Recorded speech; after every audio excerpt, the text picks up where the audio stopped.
पहला सवाल यह कि योगी आदित्यनाथ ने यह फैसला मुजफ्फरनगर से ही लागू क्यों किया।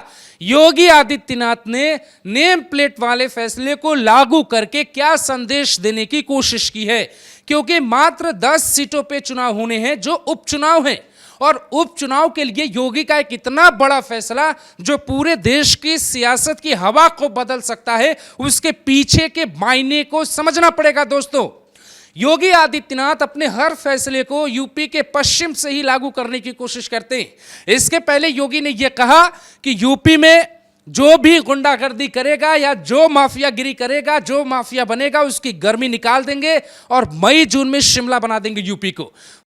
एक गर्मी जो अभी किराना में और मुजफ्फरनगर में कुछ जगह दिखाई दे रही ना, ये सब शांत हो जाएगी इसके बाद, क्योंकि गर्मी कैसे शांत होगी ये तो मैं मई और जून में भी इसको बहुत शिमला बना देता हूं। वो यूपी से पश्चिम के सहारनपुर से ही कहा, और सहारनपुर से ही योगी आदित्यनाथ ने देवबंद में अपना एसटीएफ कमांडो भी खोला और अब मुजफ्फरनगर में ये नियम लागू किया। अगर मुजफ्फरनगर के बजाय किसी और जिले में ये नियम लागू होता तो शायद इसके मायने अलग होते, लेकिन अब इसके मायने अलग हो गए।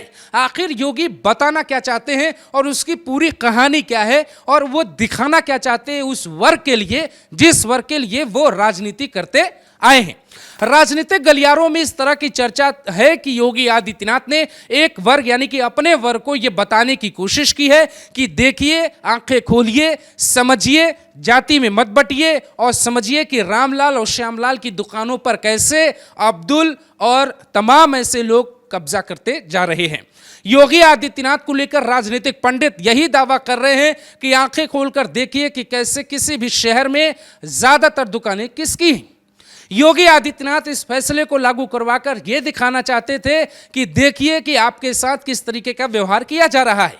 योगी आदित्यनाथ की छवि बिल्कुल ऐसी ही है। वो कभी भी प्रदर्शन, आंदोलन, बेबाकी और इस तरीके के बयान देने से पीछे नहीं हटते, चाहे वो उनका साल 2002 का बयान हो या 2008 का बयान हो, 2014 का बयान हो या 2024 का बयान हो। लेकिन सवाल यह है कि योगी को क्यों ऐसा लगता है कि यूपी, केरल और बंगाल बन जाएगा, और इस पूरी कहानी की शुरुआत करनी पड़ेगी 10 फरवरी साल 2022 से। दोस्तों, उन दिनों यूपी में 10 फरवरी को पहले चरण का वोट होना था, और पहले चरण की वोटिंग की शुरुआत भी यूपी के पश्चिम से ही हुई थी। जहां योगी आदित्यनाथ ने यह नियम लागू किया है नेम प्लेट वाला, वहां पहले चरण में वोटिंग हुई थी, और वहां 2 प्रकरण ऐसे हुए थे जिसने योगी का दिल तोड़ दिया था। वोटिंग के एक दिन पहले योगी आदित्यनाथ को तरह तरह की खबरें मिली थी कि कैसे पूरे चुनाव को प्रभावित करने की कोशिश किस वर्ग द्वारा की जाएगी। योगी आदित्यनाथ सुबह 6 बजे मीडिया के सामने एक वीडियो देते हैं। ये वीडियो वो मीडिया तक पहुंचाया जाता है, बयान रिकॉर्ड होता है योगी का, और योगी अपने बयान में कहते हैं कि जो 5 साल मैंने मेहनत की है, अगर आपने वोट नहीं दिया तो यूपी, केरल और बंगाल बन जाएगा। आप चूके तो 5 साल की मेहनत पर पानी फिर जाएगा, और इस बार उत्तर प्रदेश को कश्मीर, बंगाल और केरल बनते देर नहीं लगेगी। उस बयान के बाद बहुत बड़ा बवाल आया था और तमाम विरोधी पार्टियों ने इलेक्शन कमीशन से इसकी शिकायत की थी, लेकिन योगी ने पश्चिम में कुछ तो ऐसा देखा था जो आपने अपनी खुली आंखों से नहीं देखा था।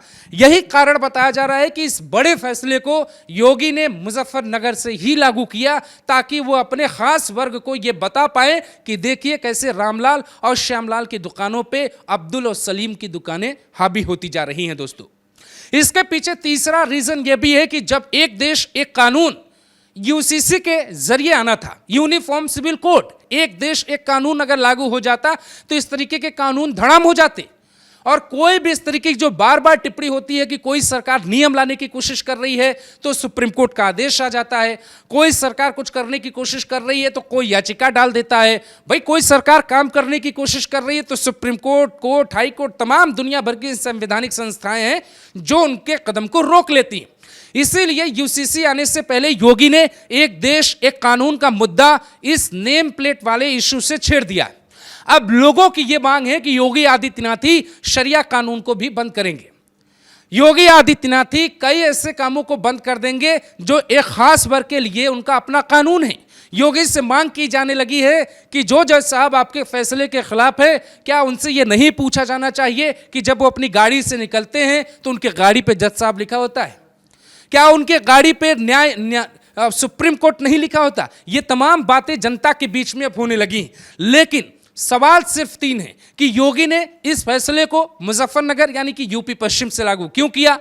योगी क्या शरीयत कानून पे भी कोई कानून लाने की तैयारी कर रहे हैं? और तीसरा और सबसे बड़ा सवाल कि आखिर योगी एक वर्ग को दिखाना क्या चाहते थे? क्या आपकी आंखें बंद हैं और वो आपको कुछ दिखाने की कोशिश कर रहे हैं?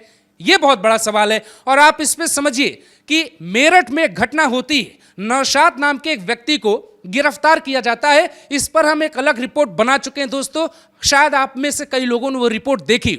नौशाद को जब पकड़ा जाता है तो नौशाद के पास एक नंदी होती और नंदी के साथ नौशाद भिक्षा मांगता है।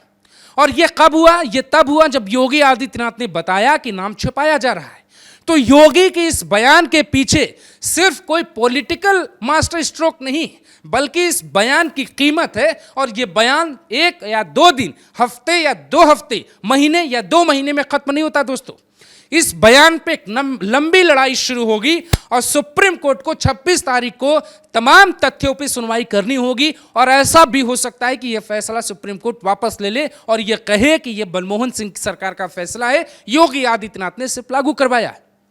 क्योंकि जिस हिसाब से सुप्रीम कोर्ट में एक पक्ष का ही वकील गया, उससे साफ संकेत है। तो योगी आदित्यनाथ ये इशारा देने की कोशिश एक खास वर्ग को कर रहे हैं कि अगर आपने अपनी आंखें नहीं खोली तो खोल लीजिए, क्योंकि उत्तर प्रदेश के साथ पूरे भारत में अब लगभग 90 से 95 जिले ऐसे हो चुके हैं जिनकी संख्या बहुत तेजी से बढ़ रही है। उनमें कई जिले, खास तौर से 75 जिले ऐसे हैं जो बाहुल्य हो चुके हैं। और मुजफ्फरनगर, कैराना, बिजनौर, बागपत, यूपी के कई ऐसे जगह जहां पर बढ़ती आबादी पर योगी आदित्यनाथ पहले भी बोल चुके हैं।